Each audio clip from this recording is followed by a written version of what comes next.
You're listening to PetLifeRadio.com.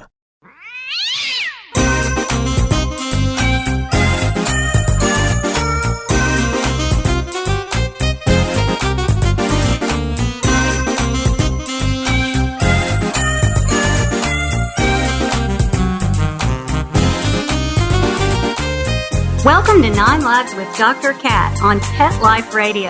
I'm your host, Dr. Catherine Prim. Thanks for joining us. With me today is Dr. Denise Radford. Dr. Radford is a veterinarian who is extremely passionate about animal welfare. And today we want to talk about things you need to know if you're going to get a kitten, or if you already have a cat, things that you need to know to make sure your cat is happy and healthy. We'll be right back with Dr. Radford after these messages.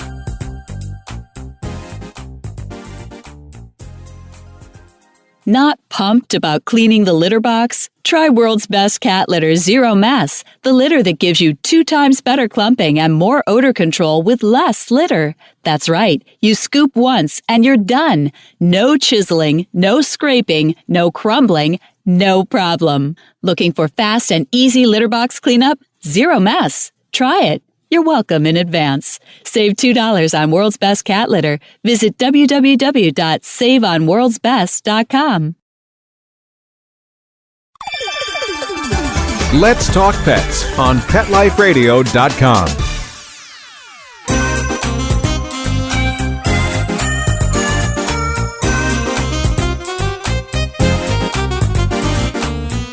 Welcome back to 9 Lives with Dr. Cat on Pet Life Radio. We're here with Dr. Denise Radford talking about what you should know if you want to get a kitten. Welcome, Dr. Radford. Can you share something with us about you that is amazing or interesting? Hi, it's really exciting to be here today. Gosh, one of my favorite stories about kittens and cats that I remember from growing up. One time, my mom and I were out in our barn. We lived in the country, and we were walking around, and all of a sudden we heard these little mews that we had no idea where they're coming from. And we traced them back to inside a wall in our barn. And without my father knowing, we deconstructed the wall and saved the kittens and then put the wall back together. And at that point, I was about 11 years old and realized I was a cat lover for life. Me too. I love the opportunity to do this show, and I have several stories of special cats in my life, and I even wrote a book about the special animals in my life, and certainly the cats appear there. I wanted to talk a little bit today with Dr. Radford about things that people definitely need to know and consider if they want to get a kitten. Dr. Radford, what do you think is the most important thing someone needs to think about if they want to get a kitten? I think it's especially important to consider that a cat and a kitten is a long lifetime commitment. Kittens are adorable, and they're cute as adults too, but that adorable fluffy stage, it wears off, and we have to make sure that we're prepared for a lifelong commitment to the kitty. That is really important. I think the oldest cat on record lived to be in its 30s, maybe 36 or so. So if you look at yourself and think about your life and what you were doing 30 years ago, some of us weren't even around 30 years ago. So certainly a lifelong and lifetime investment needs to be considered.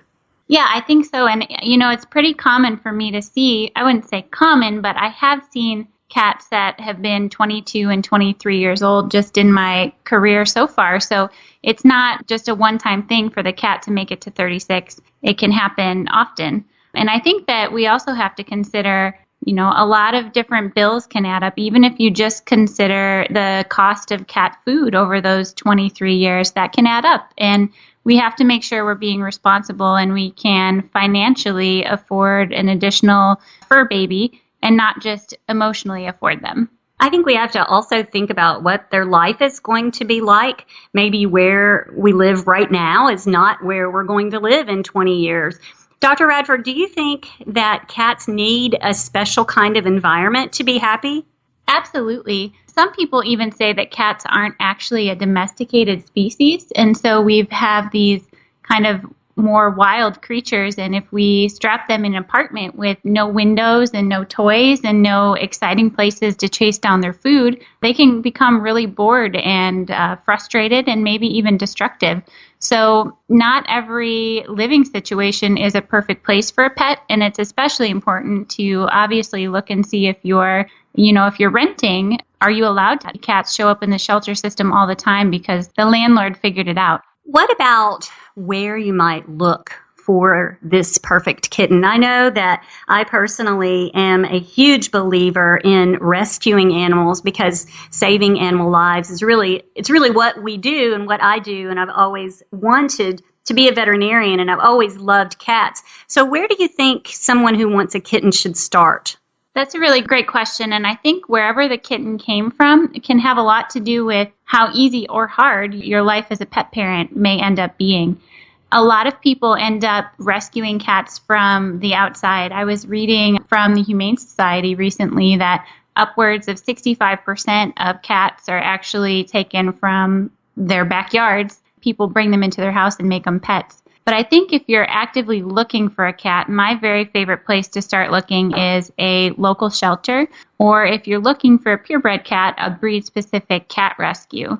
Millions of cats end up in the shelter systems in the United States every year, and without people that are willing to give them a second chance at life, they don't have a really happy ending. And as humans, we need to step up for them and give them what they desire and what they need, which is a really loving home. So how do you check out a rescue group? I mean, how do you decide if the group that you're working with or the shelter that you are working with is a good place for your kitten to come from? I think that it has a lot to do with, first impressions are everything. If you walk into a shelter and it has a smell of cat urine and there's fur balls flying like haystacks in the wind, and potentially the animals in the cages look like they haven't come out and had a lot of socialization, or there's clearly way too many pets there for what the shelter staff and the shelter facility can handle. Those pets absolutely still need homes, but you may be getting yourself into some trouble as far as the types of experiences that your kitten has already had. I think some of the stuff you absolutely want to look for are good online reviews of the shelter, that if people had a good experience already, they may tell you about it. When you go inside to the shelter, the people there should be able to tell you some interesting facts and behavioral quirks about each of the pets that are there inside the shelter. And they're really going to want to investigate you and make sure you are completely ready to adopt a kitten, because they don't want to give the kitten to just anyone. We need to take a little break, but we'll be right back with Dr. Radford after these messages.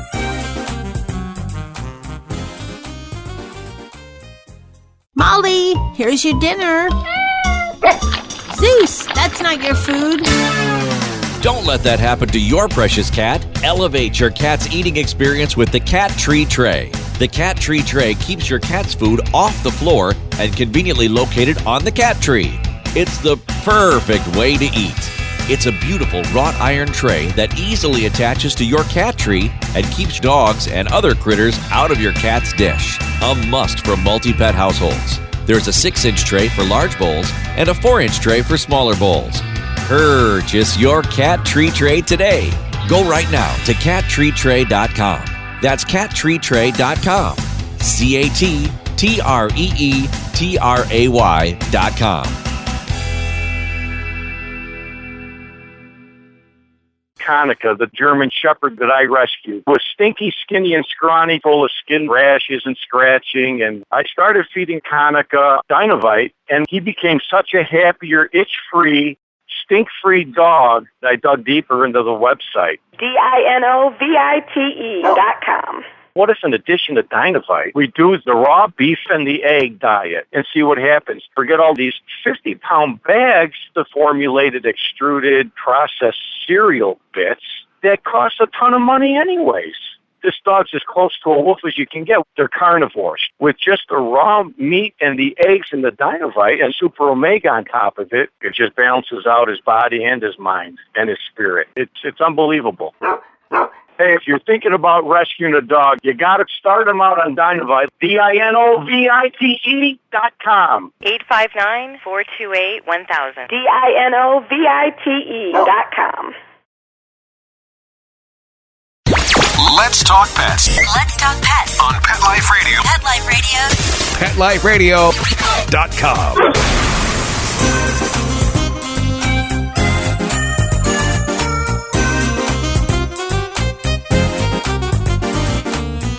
Welcome back. Dr. Denise Radford is here with us, and we are talking cats. Dr. Radford, what else should we cover today when we're talking about kittens? We just were talking a little bit about good places to get a kitten and places to look. And we talked about how the shelter systems in the United States are a really great place to start. There's a lot of other places where you may find a kitten, and they're not necessarily the most recommended places to acquire one. There's stores that may have kittens in pretty windows sitting up for adoption with big price tags, and there may be kittens in a basket at a flea market or a sign on the side of the road that says kittens $5 or kittens $25. Those places can make it hard on you as a new kitten owner. And it worries me, the motive for having those kittens for sale. Things such as kitten mills, parallel to puppy mills, they do exist. And people are out there breeding kittens for profit and trying to minimize the amount of money they spend on taking care of the parents in those kitten mills or those breeding operations in order to make the biggest profit. And I would hate for you to, as an animal lover, that's not something most of us want to support. So try not to fall for a cheap kitten sign.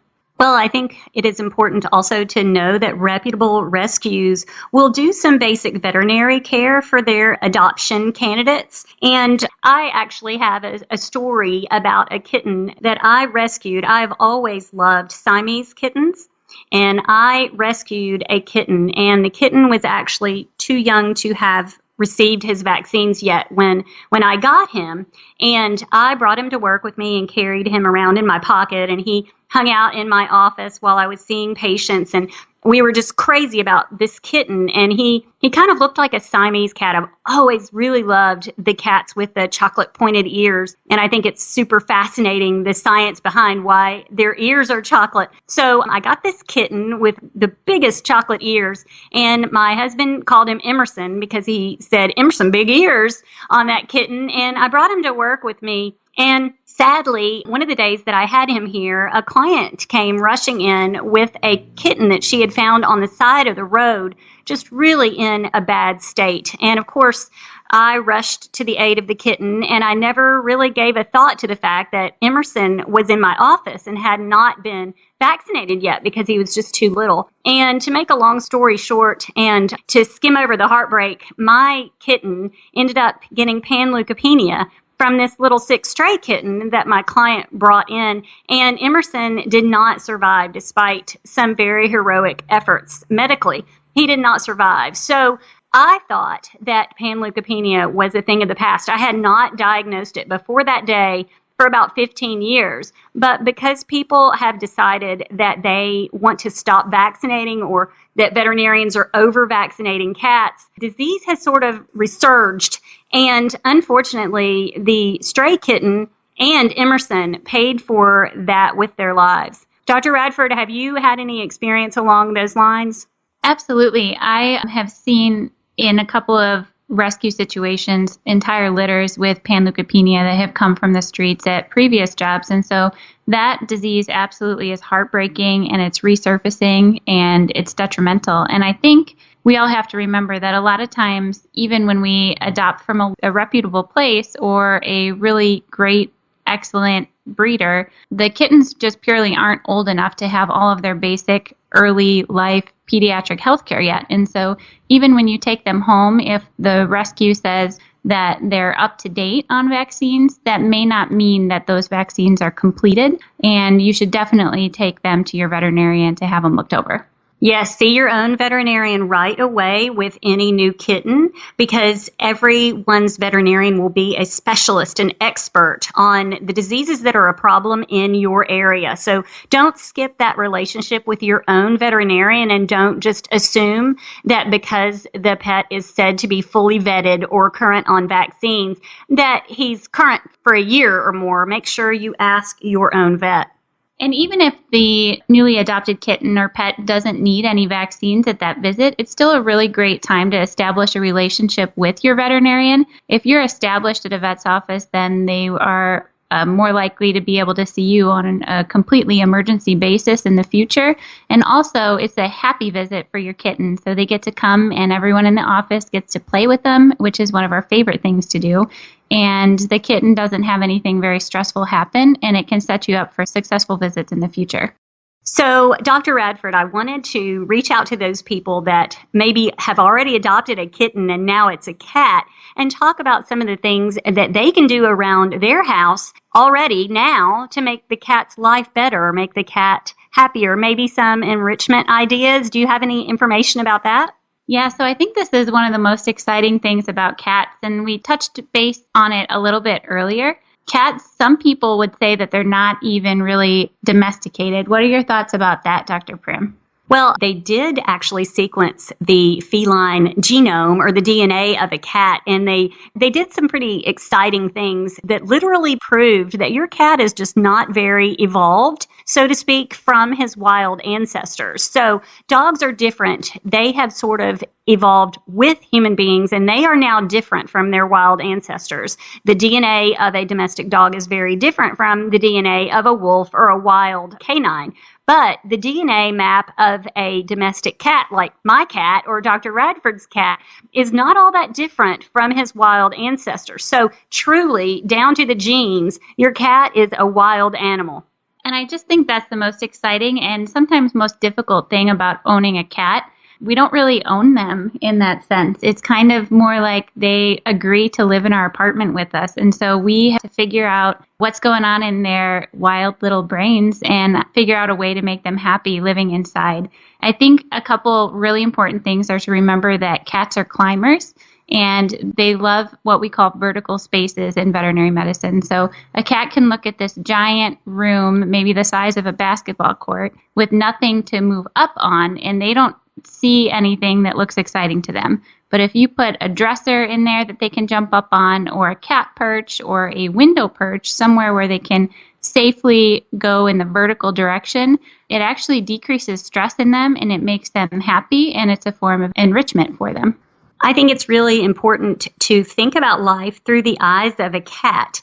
And a cat is a tiny hunter, a little carnivore. So a wild cat has to constantly be on the move, thinking and moving, looking for prey, chasing prey down. So we kind of have to keep our cats' minds and bodies active so that they can have their best life. Absolutely. And so one of the most fun things that we can do for them is try to recreate hunting in our inside environment. There are bowls called slow feed bowls, or food toys, where we can put their entire meal inside of them, or a small portion of their meal, and make them work for their food. My mom, she kind of yells at me and says that that's mean to make my cat work for its food. But I know that my cat enjoys the hunting aspect of getting a little bit of exercise right before she gets her meal. And even in cases where there are behavior issues or destructiveness or things that people don't find particularly desirable, these kinds of things that Dr. Radford is talking about, enrichment toys and vertical spaces, they actually head off anxiety and destructive things in our cats and can make them happier and better partners to live in our home with us. One thing that I think is also important, goes along those lines, are scratching posts and appropriate outlets for cats to use their claws. Cats actually have serotonin released from their brain when they scratch and when they stretch their arms up above their head in the motion to scratch. So if we don't give them a scratching post, they'll find somewhere else to scratch. And that is never desirable for an owner. It literally relieves stress in them to be able to do that scratching position. And if we can put it in a room where they enjoy being, we have even better results.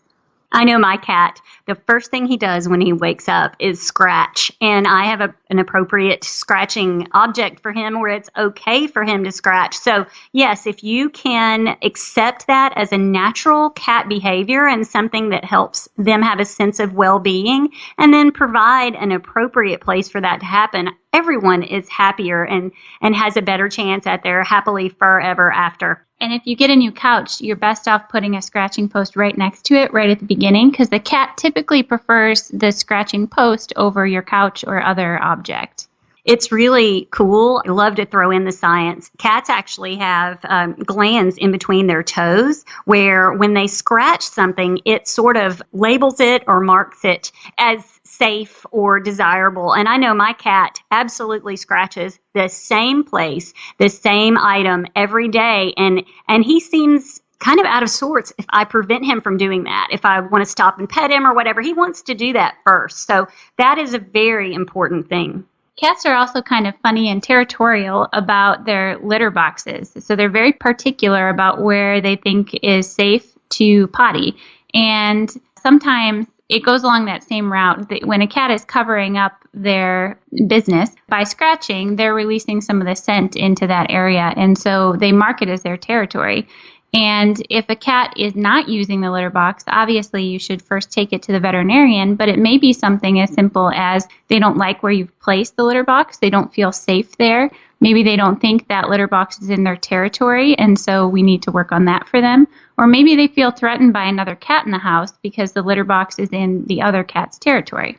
And all cat people know about litter box things, but one of the litter box rules of thumb, I guess, is that you should have a litter box for each cat in your home, plus an extra, so that if there is ever a territory confrontation, there are always appropriate options for urination and defecation. You can avoid a lot of problems by following that rule. Absolutely. And having separate spaces for each of the cats in your house. So if you are having any behavioral issues, letting them be separate and giving them places to hide. Something as simple as the box you just shipped in from Amazon or wherever can be the most exciting toy for your cat, and they can hide in it and feel very safe. And it's free. So you can definitely find ways to enrich your cat's lifestyle without really spending any money. I know that cats love to hide in boxes. They love to chase things. I had a cat that actually would chase and retrieve little balled up pieces of paper and bring them back to me for me to throw again. And that cost me nothing. And we laughed and laughed at that cat. I mean, it was just wonderful. So if you like hearing about my cat stories, I compiled a lot of animal stories during my years as a small animal veterinarian, and I actually wrote a book about those stories, and it is called Tennessee Tales, Pets and Their People, and it is available on Amazon and BarnesandNoble.com. Dr. Radford also has some causes that are close to her heart. Dr. Radford? So I've always been very passionate about animal welfare. But I guess it came to fruition when I was about 16 years old. I just got my driver's license. I was so excited to go over to the local pet store and get a job. And I went there for my interview. Everything seemed to go well. I asked questions back to them at the end like I was supposed to. And then I didn't get the job afterwards. And I was honestly confused. I was a straight A student. I got my license and I wanted to be a vet. And I later found out or realized that I had asked a very intriguing question to them, and it was, do these puppies come from puppy mills? And all of that led me into a ton of research about what a puppy mill is and what animal welfare is truly about, and kind of how our country in some aspects is a little bit confused about the source of where animals in pet stores and from flea markets may come from. And it ended up in me recently starting a not-for-profit organization called Erie Puppy Mill Awareness. It's based in Erie, Pennsylvania. And if you're interested in finding out what you can do to help fight animal cruelty, animal neglect, puppy mills, and even kitten mills, you can go on to our website at www.eriepuppymillawareness.org and get a ton more information.